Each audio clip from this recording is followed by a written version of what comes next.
Good evening and welcome. Thanks so much for joining us. Let's see.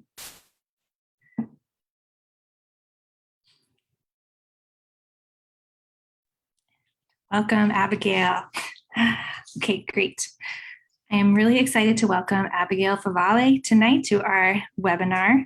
She is a writer and professor in the McGrath Institute for Church Life at the University of Notre Dame. She's a Catholic convert with an academic background in gender studies. And she writes and speaks regularly on topics related to women and gender from a Catholic perspective. Abigail's memoir, Into the Deep, An Unlikely Catholic Conversion, traces her journey from evangelicalism to postmodern feminism to Catholicism. Her latest book, which we'll be talking about tonight, is The Genesis of Gender, A Christian Theory, which was released in June by Ignatius Press. Her essays and articles have appeared in numerous publications, including Church Life, our own Public Discourse, The Atlantic, and various academic and literary journals. Abigail, welcome. Welcome to you and everyone else who I can't see. Okay, well, I'm really excited to hear you talk about this book. I feel like it's been everywhere in all of my social and intellectual circles. So I'm going to let you go ahead and sort of give a little bit of an overview of the book, and throughout that time, we'll have the Q&A open so that for everyone who's watching, if questions come up as you're listening, please feel free to type them into that Q&A, and I'll be monitoring that. And then as Abigail wraps up, we'll transition into a discussion and I will relay those questions to her. And we can hopefully talk through some of the questions and reactions that you guys have as well. So Abigail, take it away.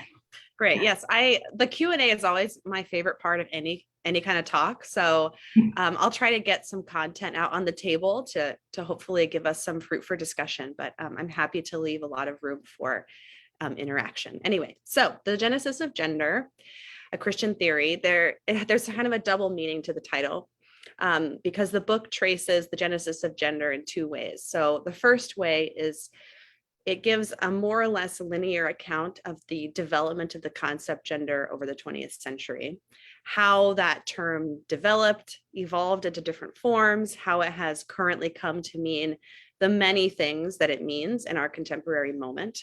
So I trace its genesis, if you will. But then I also compare what I call the gender paradigm with the Genesis paradigm, which would be the way of seeing reality that's informed by Genesis and a Christian understanding of reality. So that's the second meaning of the Genesis of Gender, because I'm kind of doing a worldview comparison, giving an account of the gender paradigm and its philosophical view of the world, and then comparing that to a Christian view of gender based on, not solely based on Genesis, but certainly springing from Genesis as a foundational narrative. So I think what I'll do right now is to give a little bit of an account, a sketch of that first meaning of the Genesis of gender. So the concept of gender used to be simply a linguistic term prior to the mid-20th centuries. So you might hear people talk about languages having genders or words having genders like they do in many languages. But it really wasn't used in the way that it is now until it was first imported from linguistics by a psychologist named John Money. So he was the first person to coin the term gender role, for example. And he had a theory of the complete malleability of a person's identity in the first few years of life. So he was the first one to make a distinction between sex, as in biology, and what he termed gender, which was more the identity formation that is often seen as connected to sex. But he thought that was purely socially constructed. So his distinction between gender and sex became really influential in second wave feminism, starting in the 1970s. And John Money actually had the opportunity in the 1960s to run essentially a controlled experiment to test his theory of the social construction of what he called gender. So there was a pair of twins, the Reimer twins, twin boys, and one of the boys was disfigured in a botched circumcision. And so based on his theory, John Money thought, well, it's okay because, again, gender doesn't spring from the body. So as long as we just socially acculturate a female gender onto him, then it'll be fine. He won't even know that he's male. He won't even know that he was a boy. And so the parents unfortunately turned the twins over to Money's care, and he met with them throughout their childhood and sessions that we would now really recognize as pretty sexually abusive. And then as an adolescent, David Reimer, he eventually took the name David, he was called Brenda as a child, found out the truth about his sex, rejected this imposed gender identity. And it looked like he would have formed a life for himself. But then unfortunately in 2004, he killed himself. And actually 2 years prior to that, his twin brother had also committed suicide. So between the 1960s and then the early 2000s, John Money is working, with these boys and publishing on his concept of socially constructed gender, as if, this experiment is a big success. But unfortunately, this tragedy took decades to play out. Obviously, it was not a success. It was a failure, a tragic failure. But nonetheless, feminist theorists then took this idea of sex and gender, this distinction between sex and gender, and they found it to be a helpful way to articulate the ways in which sexual identity or sex identity is expressed culturally in different ways that are often seen as natural, but are not themselves natural. Like an example would be the way men and women are dressed differently in particular cultures, right? That's not strictly natural, but rather indicates or connects to something natural.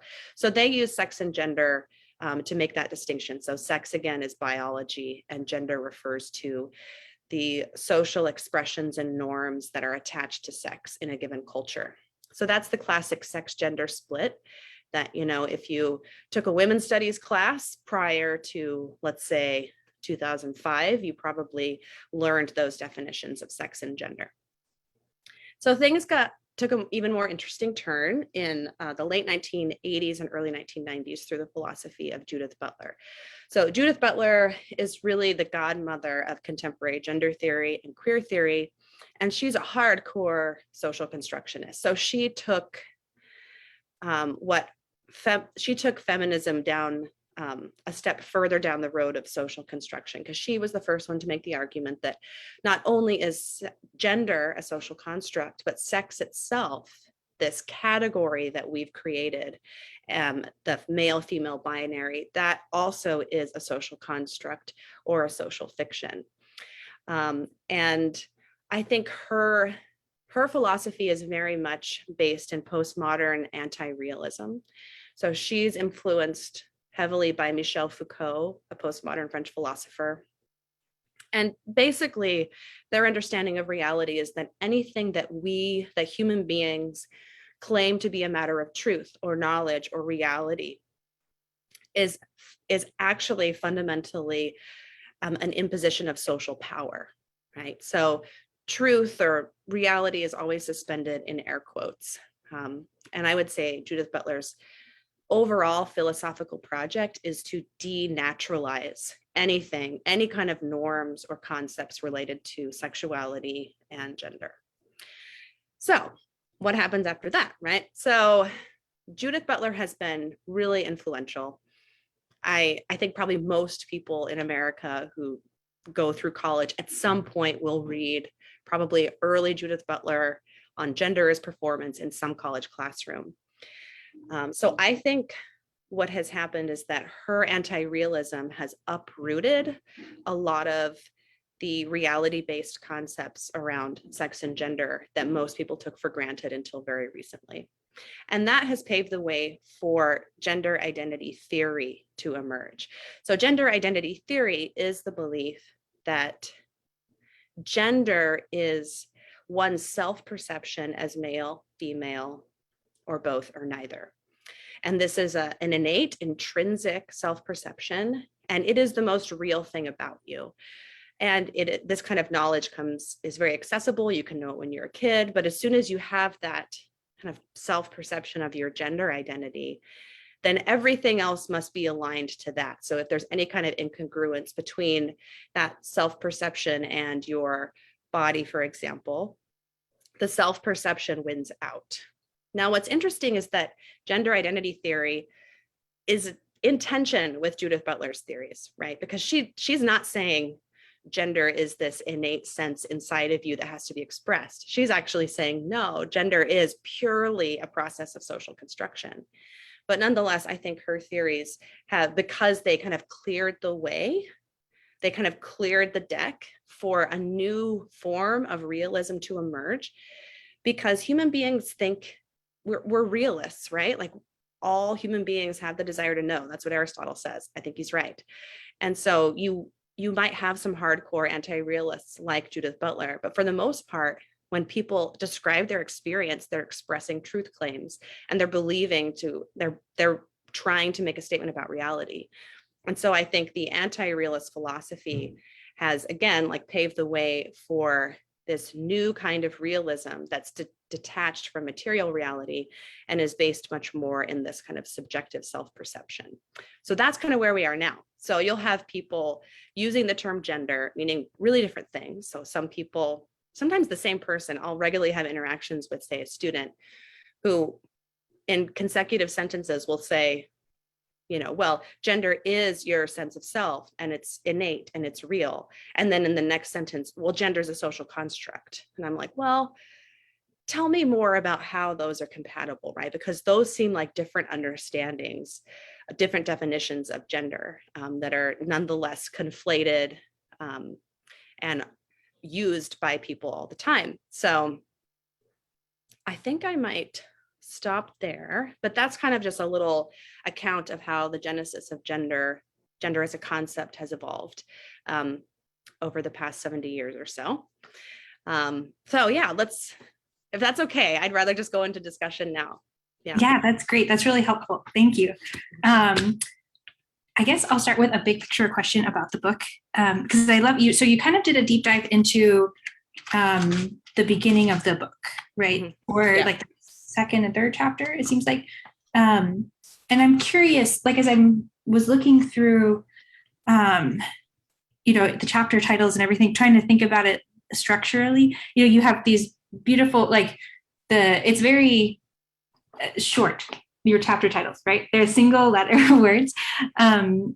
So it's not like an academic, the way that it's laid out. So I'm curious, is, you have heretic, cosmos, waves, control, sex, gender, artifice, wholeness, gift. So it was interesting as I was reading through it and reflecting on it, kind of the internal structure of the book and how you decided to structure it the way you did, Yeah, I'm just curious. So, I mean, in some ways, I find the process of book writing to be like, I start out with an outline, usually kind of chapters outline, but then through the writing process, things can go in different directions. So I actually set out to write a pretty different book than what this turned out to be. I wanted to write a book more broadly on Catholic feminism or Christian feminism. So I knew I wanted to start out with my own story, because even though I wrote a whole book about that, a lot of people haven't read it.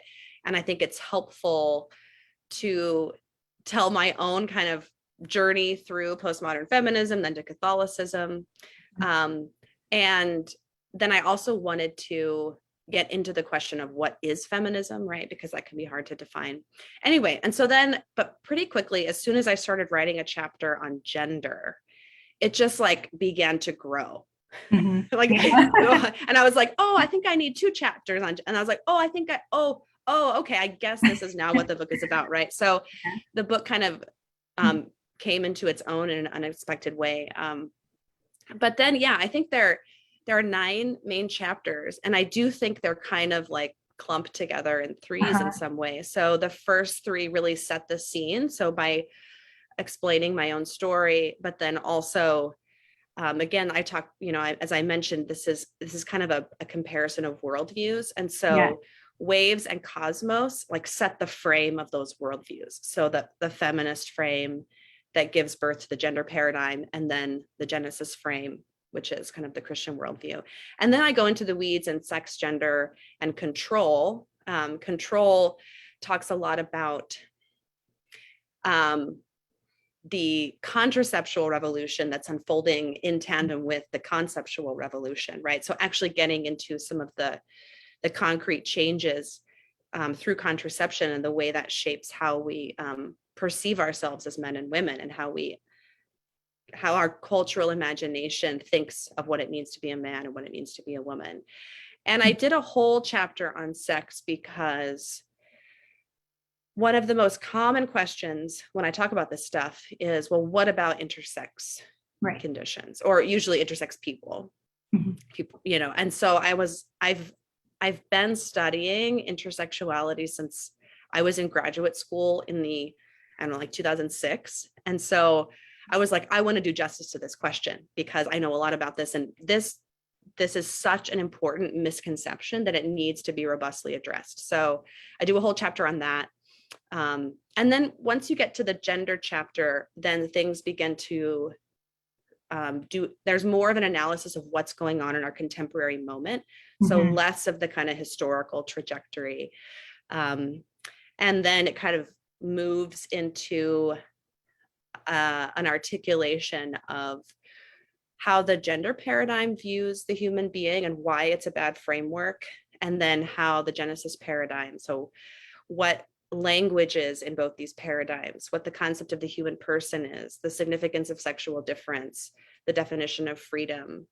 So all of these things, I kind of draw out the ideas of how there are really pretty different understandings in these two worldviews.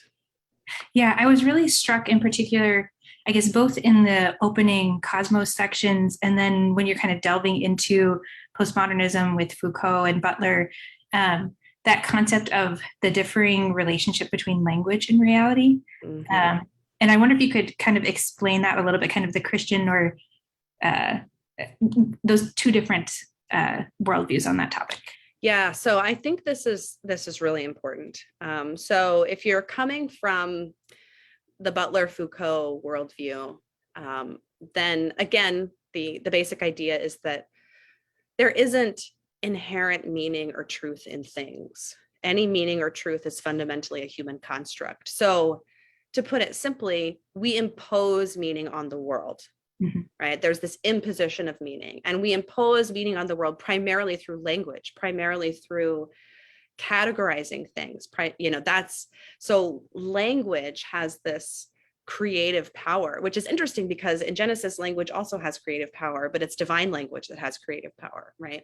And so language in a Christian understanding, there's divine language, which does have the capacity to create things ex nihilo, right? But then human language is part of how we image God. But our language, human language, is true insofar as it corresponds to what divine language has made, insofar as it corresponds to what is real. So it's true. I think one thing postmodernists have right is that the words we use can profoundly shape our perception of reality. That's true. But reality pushes back. Like there's actually a real, right? So if I use the term uterus haver for instead of woman, like that's gonna subtly and maybe not so subtly shape my perception of myself as a woman. It's going to shape my perception of other uterus havers, right? Right. But that doesn't actually change what a woman is, right? It doesn't truly alter reality, but it does shape my perception of reality. So I think that the power, like language has real power in both of these paradigms. But for the Christian, language does have, in other words, instead of imposing on reality, our language tries to receive meaning and articulate meaning that is received from reality. So it's a different dynamic. Yeah, and I think that connects a little bit to one of the questions in the Q&A from Moira Walsh. And she says, I have not read current queer theorists, but I have wondered when they say things like, I identify as a woman, what do they mean if it is not in reference to having a woman's body? So that I think that maybe that constructivist emphasis on language has something to do with it, but I'm not sure what your answer to that. Right. So you're picking up on something that, like, when say a male says, I identify as a woman, right? There's the idea of woman as female is both rejected in that statement, but also appealed to in that statement, right? Because someone who identifies as a woman, most typically, I would say, or kind of the standard narrative, is that you adopt the appearance of a female. You try to adopt the social role of a female. You adopt the language and name of a female, right? So there's still this sense that in order to become or identify as a woman, you have to enter into femaleness as much as possible. But then at the same time, a real connection between woman and female is being completely undermined or negated. So there's that fundamental contradiction in that idea of identifying as a woman. But it's basically the idea that because woman is ultimately a social construct, it's this, I mean, to get a little fancy, like it's this discursive space that anyone can step into, right? It's because it's not really about material reality. It's about language and appearance and certain signs, external signs or external signals that you can then appropriate. And to appear is to become, right? So as long as you can enter into that appearance, or even, I guess, if you have really hardcore self-ID, like self-identification, you don't even have to attempt to, enter into the appearance. You can just simply by fiat declare, I am a woman, Right. But Yeah. I would say most people who identify as women do their best to approximate femaleness. Yeah. And it's interesting because I think what you're talking about there points to a tension that you identify even within kind of gender theory, because with Judith Butler and that idea of gender as pure performance has been so influential in our culture. And yet we have this kind of, the way that we encounter it more in pop culture when we're talking about gender identity is often a more strangely dualistic and essentialist view of like, I have a woman's soul trapped in a man's body. Yes. Which is a different thing, right, than the butler. There's that intention, Yeah, it's totally different, right? Okay, so for Butler, gender is only a performance. Right. It's a socially compelled performance. It's like we're born and we enter it, we're like subsumed into this cultural script. And then we are kind of indoctrinated into the script. And so we perform gender. And that performance is what creates the illusion that gender is actually real. Right. But what you have, you're exactly right. What you have is this kind of like morphed idea of gender as performance, which is basically that, yes, you perform your gender, but no, the gender actually, there is an essence. There is this deepest, truest you that needs to be expressed. Mm-hmm. And if you can perform it, then, the performance is the expression of something real rather than just this socially constructed performance. So those are very different concepts. Right. And it's hard when the rubber meets the road. You talk some toward the end of the book about the really difficult question of pronouns. And I really like the way that you approach it. But it's hard, I guess, you emphasize a lot. You talk about Pope Francis's teaching on accompaniment, right? And encountering the person. Yeah. But then you also kind of emphasize, you have this really beautiful section here. I'm just going to read a little bit of it because your prose is so good. It's like, thanks. Yeah. But you say, to call a male she is a lie, an inversion of the reality that word names, a reality that I happen to belong to, one that I have not chosen, but that has chosen me. I object to the very concept of preferred pronouns because pronouns do not name a preference. She names what I am, my female birthright, with all its blessings and burdens. To give away that word would be a kind of betrayal of myself, my sex, and those bodily threads knit by nature and grace that bind us to Christ and also to the earth, to all her teeming life. And that's just so powerful. And I wonder, so it seems to me that the responses on the pronoun question are going to need to vary in terms of, on a practical level, if you're speaking with someone who, whether you know them well, whether they're close to you or not, whether they themselves, I think most importantly, are identifying as transgender. But, I had a question from someone recently who was saying, talking with their brother, and their brother had put their preferred pronouns in their email footer because that was like company policy or whatever, and she was laughingly, or, being like, oh, you're just trying to do that to fit in this progressive world. But she was asking, like, how do you give a more substantive explanation for why that's a line that's worth trying to hold, that there's more to it than just kind of politeness.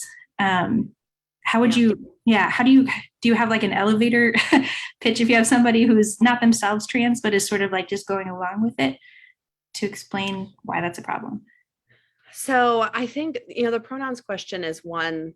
Even when I wrote this book, I was wrestling with it. Like every single person I interviewed, I was like, okay, let's talk about this. What do you think? Whether that was trans person, and I've been having conversations like that ever, even after finishing the book. And so I do think as a rule, because I know how much power language has, and I think because this theoretical framework has been so successful culturally because it's co-opted our language. Like I'm aware of that, and I'm aware of that power.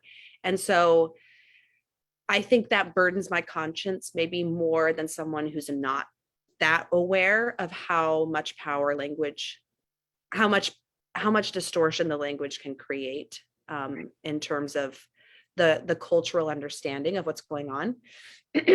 That said, I do think that I think there has to be room for prudential judgment, especially in different relational settings. So I guess I would temper what I wrote a little bit more in terms of thinking, like, one, think about your role towards someone else, right? Okay, I'm a professor, I'm a writer, like that gives me a certain kind of responsibility, perhaps leaning more on the necessity of speaking the truth and being clear with language.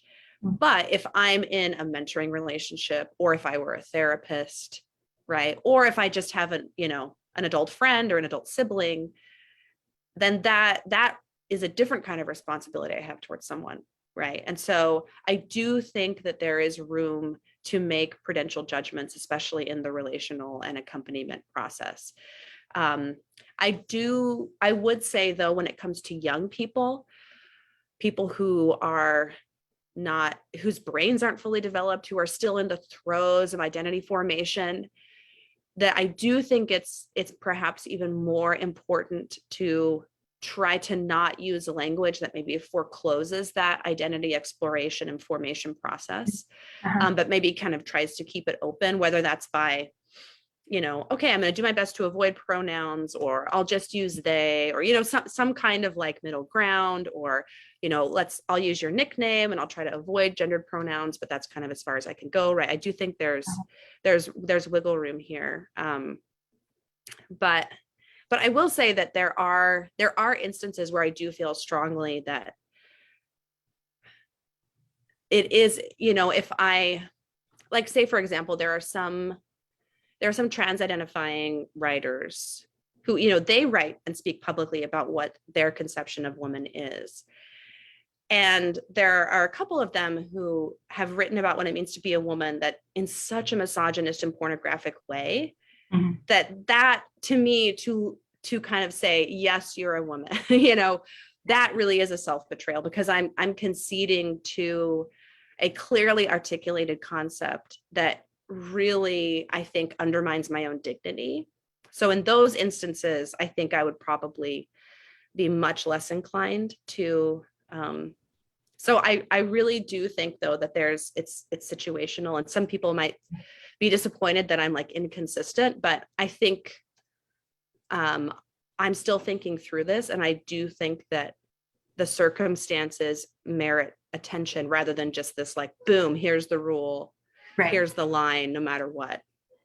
Right. And that was another, that idea of really encountering the person, and you have a story, I think the person's name is Addie, who Addie, who's trying to kind of reconcile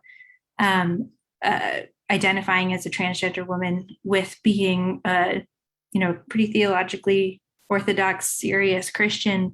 And you kind of recount their story of having a Catholic roommate who kind of listened in love and asked them questions and invited them to adoration. And I just thought that was so powerful. I don't know. I mean, you can say more about that too, but that just seems like such an example to me. It was to me. It was to me as well, right? And I didn't ask Addie. I kind of wish that I'd asked this, but I assume that the roommate, uses Addie's pronouns, female pronouns, right? Like I didn't ask that question, but so that I think, let's assume that's the case, right? But what was interesting is that Addie described how they would have like real rich theological conversations about it. So I think in that instance, especially in that kind of like roommate friend relationship, like it would make a lot of sense to kind of use the terms that the other person is using in order to be able to form a relationship of respect and trust in order for deeper engagement to happen. And I wonder too, I think that is a little bit of an outlier in my experiences. I have someone very close to me who identifies as transgender, and the pronoun question has been a real sticking point because there is much more of a sense that if I don't comply, that is an act of violence, that's, but it's hard because, and this relates to a question in the chat from Adeline Allen, because I also feel a sense of responsibility to my daughters who, and so I don't want to be telling them that this person is now a woman, and And so Adeline asks, what are some of your favorite ways of teaching our daughters as they grow up about some of the issues in this book? So that question of like, I don't know how old your daughters are or your kids are at this point, but this idea of, it is really scary, like these ideas are really, really hurting thousands and thousands of girls, Yes. So I'd love to hear your thoughts on how we really form girls well, especially, and protect them. Right.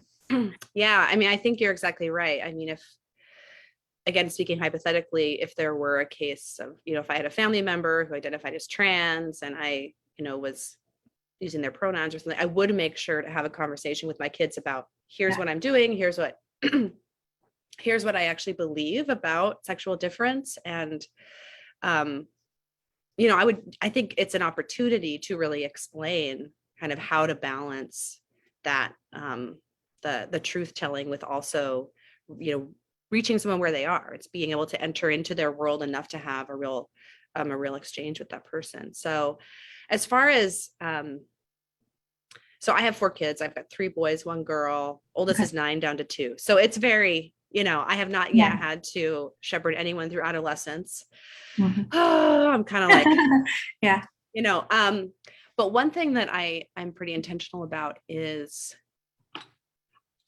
I think just, especially for young women, telling them and, not even just through words, but even through your own embodiment, like that the body is a gift, and just this sense that like, wow, who I am is this gift that I've received. And it's part of my calling in the world,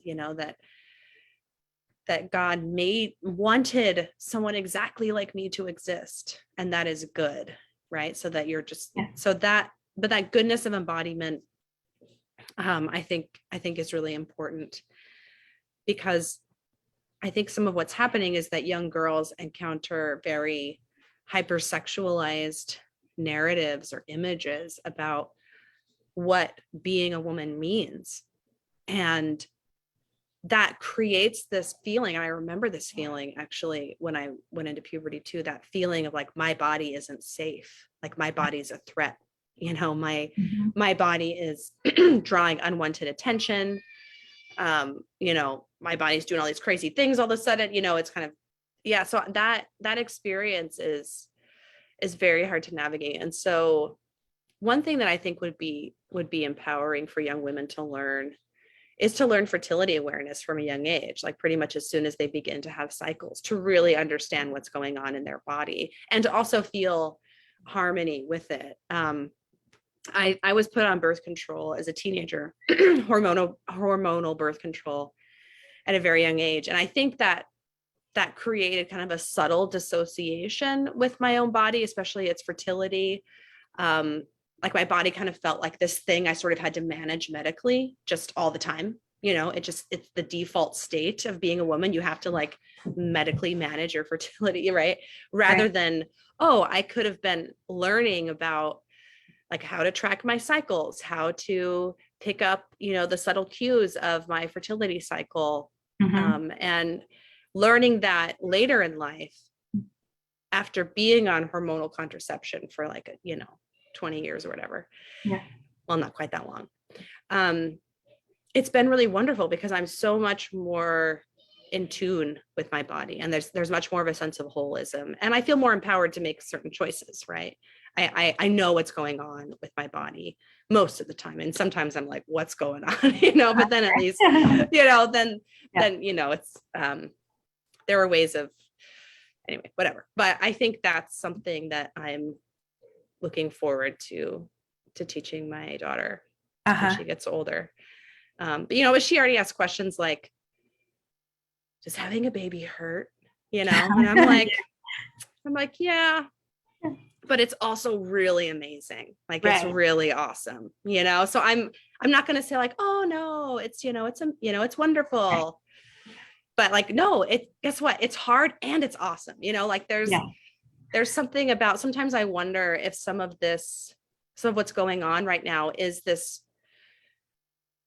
reluctance or this desire parents have to totally protect their children from any kind of suffering, rather than learning how to shepherd them through suffering well, right? Like even just the suffering of puberty, the suffering of adolescence. Like I'm kind of beginning to wonder if there's this pathologization of puberty happening in a similar way that female fertility is pathologized. Like, oh no, this is this potentially threatening natural process, but now just because it creates suffering and it's disruptive, we have to kind of treat it and manage it medically.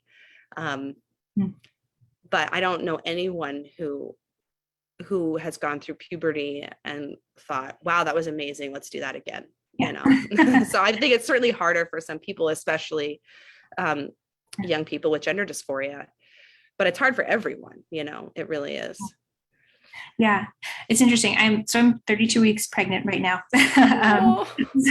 So I was rereading your book today, and the sections, I was really struck by the sections where you talk about kind of your postpartum body and like immediately after birth, and that sense of dysphoria. I mean, compounded by postpartum anxiety and these things. But it's really interesting because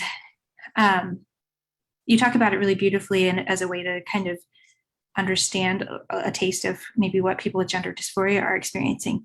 But I was also really struck by it because for me, I often think about the experiences of female fertility and birth, especially, as being kind of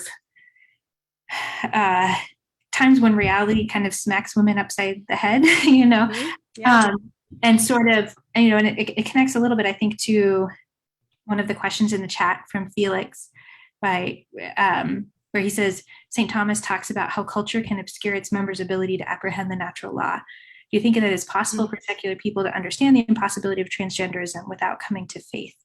So that's one kind of part of the question. But so, and in my sort of thinking, I've often thought about in my conversations with moms that this experience of motherhood is like an opening, a kind of something that shows the falseness of the dualistic understanding of, this attitude toward the body. But I wonder, especially since you personally have felt that kind of disassociation, that's not a universal experience. Like I had hard, but ultimately empowering births, that made me feel very integrated and proud of my body, Yeah. But that's obviously not a universal experience. So I wonder, do you think there are ways, whether through fertility or other ways, that the kind of natural law can reassert itself so that people can kind of push back against this transgender narrative and gender ideology?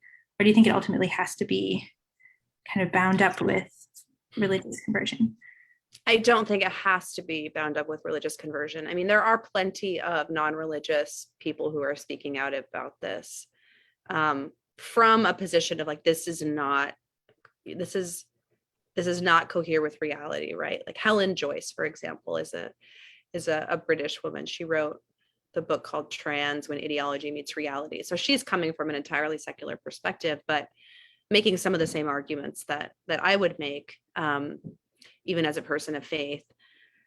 I do think it's interesting though, and when I think about the women who are speaking out against this, almost all of them that I know are either mothers themselves or have, they're midwives or have had kind of intimate knowledge of the reality of like female biology. Because I can remember being this like postmodern feminist, like, yeah, everything's a social construct, like men and women are basically interchangeable, and then I had a baby and I was like, whoa, like social construct my ass, like this is real, and I also had really empowering birth experiences, like childbirth. I actually like childbirth. Yeah, me too. That sounds sort of weird to say. It's like, it's kind of like this, like, it's like a marathon. It's like, hurrah. Yeah. But it's the aftermath for me that's hard. It's like what kicks in a couple of weeks later. And I think part of it is that for a lot of my life, I've had like mild, sometimes gets beyond mild, but just kind of this like baseline dysphoria related to my breasts. So I very much felt like I went through puberty early, and I felt that like, what are these protruding things that are causing me problems and people are making fun of me, and like, I just hated them. And I really wanted to be one of those like athletic, like small chested women. Not my lot in life. So in postpartum, when I'm lactating, like for the first 3 months, it's just like, I am like a grotesque, like, I don't know. I feel like goddess, like one of those old, like the wooden idols, maybe. Yes, I have like these overachieving mammary glands that are just like, oh, let's feed like 6 kids, and I'm like, I just have one, so that's when I think it just makes that discomfort and that dysphoria that I have increase, right? So and eventually, that settles down. Eventually my mental health gets a little bit better. Also, my body kind of like, it's like a balloon. It kind of like, gradually contracts, but it still is something that, I have to navigate. And I know that like, if and when I have another kid, it's like, I know that postpartum phase is going to happen.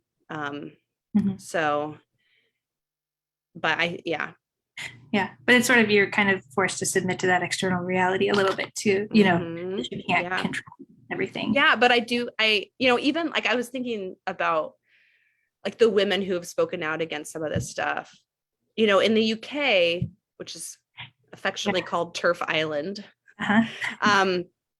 It was a lot of like the Mumsnet people. So like the baby boards, right? It was the mom, these women who like, they're not academics for the most part. They're not like feminist activists. They're just like women who are very much in the throes of like the reality of femaleness. And then all of a sudden seeing that kind of like robbed from them and speaking out against it. Right. And then, of course they've been maligned for that.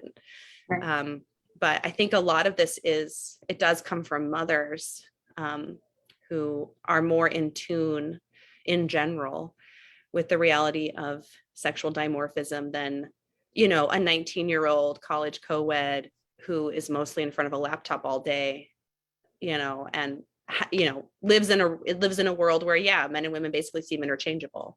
Right. Yeah. Although one thing that I have been struck by with the kind of TERFs, and, I think it's so cool that it's a more viable movement in Britain, but it's interesting to me that it's coupled generally with a pro-choice or pro-abortion. Yes. Because I mean, that to me, like, is so much a rejection of the experience of pregnancy. I'm doing kick counts. I'm doing like, there's a person absolutely. in me, Yes, absolutely. That's true. That is true. Yeah. And I think I talk about this in the book, right? There are this, and I wrote about this for Public Discourse, they're like the seeds of like trans affirming feminism are in radical trans exclusionary feminism. Like they share some, I make the argument that one is the edible offspring of the other, right? Mm-hmm. Even though right now they're kind of at loggerheads. Yeah. Okay, so pivoting back, I'm going to try to get through some of this Q&A because I don't want to just monopolize you with my questions. But so Julia asks, kind of pivoting back to the Genesis question. Did John Paul II's catechesis on the human body and reading of Genesis shape your chapter on Genesis? And if so, how? And what other sources and inspirations were there? Yes, it did, for sure. Also, I've taught Genesis for years in a great books context and also in a world lit context. So I've spent so much time with it, like even just from almost a literary perspective. So that I think drawing on that experience and comparing it to other creation accounts, contemporaneous creation accounts, to show some of the uniqueness of Genesis.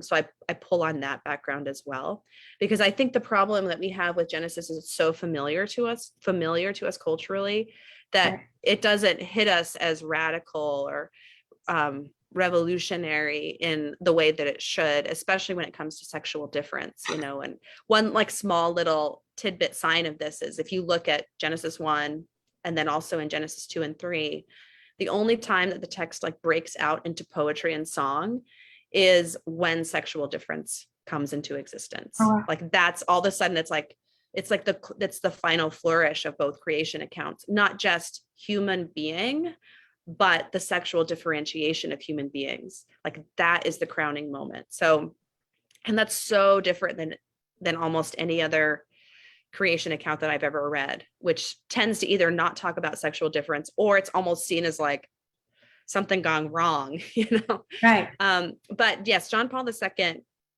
his reading of Genesis greatly influenced me, especially the understanding of the body as serving a sacramental function, the visible frame through which our invisible personhood is made manifest, and also the nuptial meaning of the body, how maleness and femaleness signal our ultimate end, which is interpersonal communion that is life-giving, not only in an earthly sense, but more importantly in a heavenly sense. And also his reading so he reads Genesis 2, you've got the human being or the Adam as this sexually undifferentiated human being. And that's what is not good. And so John Paul II reads when God puts the human to sleep as the sleep of non-being. And then it's not just the man goes to sleep and woman is created out of him, but rather the undifferentiated human goes to sleep. And from him, two new human beings are brought into existence. And that's when it's only after that the text uses the term male and female for the first time. So I find that to be a compelling reading, which I think matches what the text is doing in emphasizing sexual difference as this flourish, this kind of culmination of creation. Yeah. And that, I've been reading a lot of Prudence Allen lately. Oh, I know you have. So if people are familiar with her, she's really wonderful. This is one of the volumes. This is the skinniest of the 3 volumes. It's a huge, 3-volume work on the concept of woman. She's a Thomistic philosopher. She sort of goes through all of, the history of philosophy. It's amazing. Yeah. But it's interesting because that reading of Genesis and that moment of creation, not the woman being derived from a pre-existing man, but the two of them being kind of created at that moment, as like they're both born in that moment. Yeah. Yeah. I mean, that seems really in line with her vision of integral complementarity as opposed to fractional complementarity, right? That, I think of, with other creation stories, say Plato, I think, is it in the Symposium that you talked? The Timaeus. The Symposium. Yeah, that's Aristophanes' speech. Yes, Aristophanes. Like the gender balls. Yes, they're like, we all started out as this, ball of human, and then we got split in 2 and we're all looking for our other half, Yes. But that's that sense that I think connects to some of the kind of, I guess, cultural engagement you've been doing with things like, I know you reviewed a recent book called Ask Your Husband, which seems to me to be presenting kind of more of a fractional complementarity strict idea of these are women's gender roles, or these are, I mean, I guess they wouldn't, I don't know if they would like the term gender, but that this is, Sure. right, that the biblical view is a very constrained vision of particularly what it means to have the headship of the man and the woman submitting. And I wonder if you could talk a little bit about, I guess, how, when you're defending the idea of complementarity, because that does seem to be a big part of what we need to defend, is just the importance of the body and the fact that that matters and that we are different, because that's kind of the main onslaught, I think, from our culture. But then it seems to me that sometimes Christians who want to push back against that, fall into a kind of what seems to me to be a reductive, fractional complementarity vision. And I wonder if you have, I guess, advice or ways of understanding the relationship between body and soul. This question of what, like, do souls have sex? Does that mean that, like, women by nature should only be doing certain, say, caring professions if we believe in, the feminine genius? Or how do we kind of interpret those things in a way that respects the freedom of each human person and the idea that we all have different vocations, but without sort of falling into a Cartesian dualism where we say that our bodies don't really matter, like it's just all about the soul. That was a little bit of a convoluted question, but how do you kind of avoid those two extremes? Yeah, well, I think you've framed the two temptations well, right? Which is either totally neglecting bodily reality and sexual difference, or interpreting sexual difference in such a polarized way that men and women become almost like these caricatures, these opposites that are not quite fully human in and of themselves, and then have to translate into these strict roles because they're so different. So the way I like to think about it, and this comes from Edith Stein, she talks about nature and vocation of men and women on kind of three different dimensions or levels. So she talks about the human level, and along this dimension, men and women both are fully human, right? They both have rationality. The full range of human virtues is open to them. So there's so much that men and women share in their common humanity, right? So here there's a lot of overlap, a lot of sameness, right? So that kind of, that will undermine the kind of polarity argument. But then the next level is the sexual difference level. And along this plane, along this dimension, there are very real differences between men and women. And I think here it's possible to have a conversation about men and women in general and how they differ. So you can talk about physical differences, you can talk about maybe certain traits or tendencies, you can talk about averages, right? But then there's the third level, which is the individual. And on this individual, so an individual woman, her particular femininity might not be the average, say, of a trait or a personality type. It might be a little bit more, because there is overlap, right? So it might be a little bit more male typical, but nonetheless, she's entirely a woman and living out her sex, but also her unique personality and her humanity. That's an authentic expression of femininity. And so I think if we keep track of all three levels, then we will resist both temptations, because we're taking differences seriously, but we're also not claiming that every individual is the totally typical of their sex, if that makes sense. So there's more room for variation there. And that's why I think the strict roles thing doesn't work. Because there's so much variation among individuals, there's also so much shared humanity, right? So I think the polarity, they just tend to look at the middle. They just look at the sexual differentiation. They overlook individual variation and common humanity. And then, the too egalitarian of a view will often say, well, men and women aren't meaningfully different, and they'll just focus on the shared humanity and individual difference. But you need all three dimensions.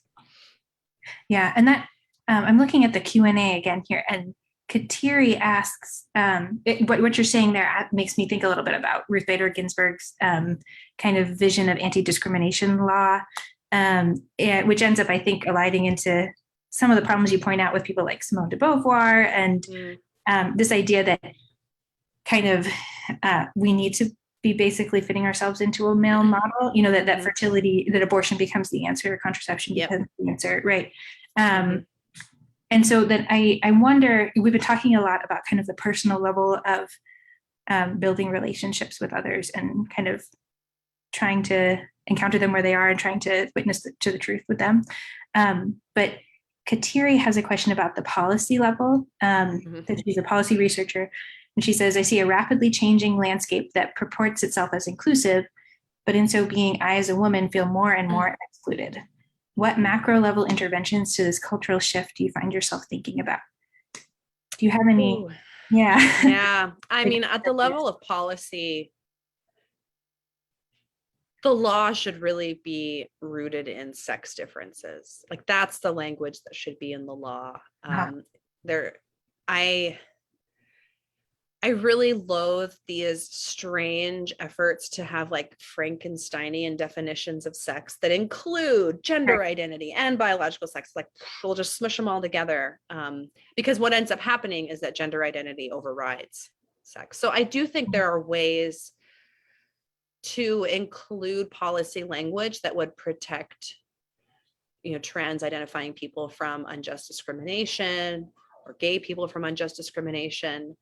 But the sex-based protections need to be left intact, right? So so we have to figure out, the policy wonks, not me, have to figure out a way to keep sex-based legal protection.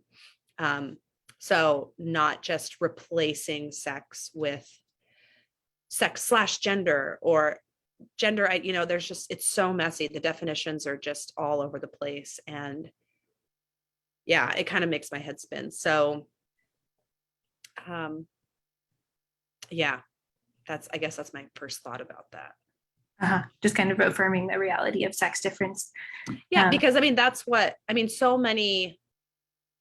just think about the contested spaces, right? Like it's athletics, it's facilities use, and it's the contested spaces are spaces that are segregated on the basis of physical differences. Like there's no reason to separate sports along like self-perceived gender identity. Like there's no reason to do that, right? There is a reason, however, to segregate sports when it comes to biological differences. Like there are very good reasons to do that. Right. So, I mean, it would be kind of like, let's have different sports categories for people whose favorite color is blue. It's like, why? That doesn't make any sense, right? But so the logic of the sex segregation in those spaces is kind of being completely overstepped. And that, yes, that is frustrating. Yes. Yeah. And I wonder too, in the wake of the Dobbs decision and Roe being overturned, if maybe I don't know what your next, after you're done promoting this book, if you'll end up deciding to go back to that pro-life feminism angle, because I do think that some of that, I think Erica Bachiochi talks about feminism as, the idea that reproductive asymmetry demands an affirmative response, right? And it sounds like, it's recognizing it in law, it's having these protected spaces, but it's also responding to the vulnerability of women, especially in the culture that doesn't expect men to step up and take care of them when they have a child and they're in this state. So thinking through some of how we reshape our culture, how we reshape public policy, all of those things to craft that affirmative response seems to be kind of a really important corollary to your work on clarifying the issues with gender ideology. Yes, absolutely. And you're seeing this tension actually right now in the rhetoric from trans affirming and pro-choice people, right? Yeah. Because the trans affirmation position relies upon a separation of woman from female, but then the rhetoric of abortion rights is most powerfully centered on abortion is a woman's issue because Right. women are the ones who get pregnant, women are female, right? And so there is a pretty deep tension between those two things. And it's interesting to watch people try and navigate that conflict. So I think you're right. There's definitely ways in which these things intersect. And I do talk about that in the book too, like especially the control chapter. I do talk about the contraception and abortion and how that I think plays a real role in changing our conception of gender. So that's part of the story for sure. Yeah, and I appreciate too. I was struck a lot of the conversation around things like sports in locker rooms. When people are pushing back, often it's in ways that are maybe negative or fear-based in the sense, Yes. Is there going to be sexual assault and things, which are legitimate concerns. But I loved how you talked about kind of the beauty of, I think you had a section where you talk about swimming, and is it the Sea of Galilee or the, and how they have separate beaches for men and women, and just that sense of not having to perform or not having to, just being there together as women, and the beauty of protecting that kind of sacred space.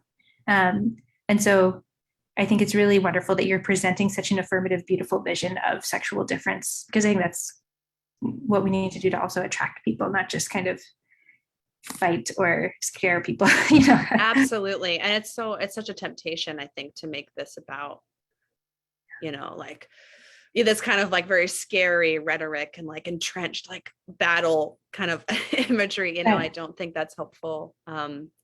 Ultimately, even though I am like really concerned about some things that are happening, I also think that we need to articulate a positive vision of what it means to be a man and what it means to be a woman, both, not so we've been talking a lot about women's issues, but I also think there aren't a lot of positive scripts about masculinity in our culture either. Yes. And so young people are like, they're not being given positive and robust and diverse models of what being a man and a woman looks like. And I think that's part of the problem. We need better models, better narratives about being a man, being a woman. Well, I think that's a good place to wrap up. That's good, like marching orders for all of us listening to kind of go out there, try to live this out and try to counteract some of what's gone wrong. So thank you so much for joining us. Yeah, this was fun. This was maybe my gosh, I'm tired. My most favorite interview yet. Because this was such a good conversation. Yeah. So thank you very much. Excellent. Thanks so much for joining us. And thank you to everybody who's on the call. Hope to see you at a future webinar. All right. Bye. Bye.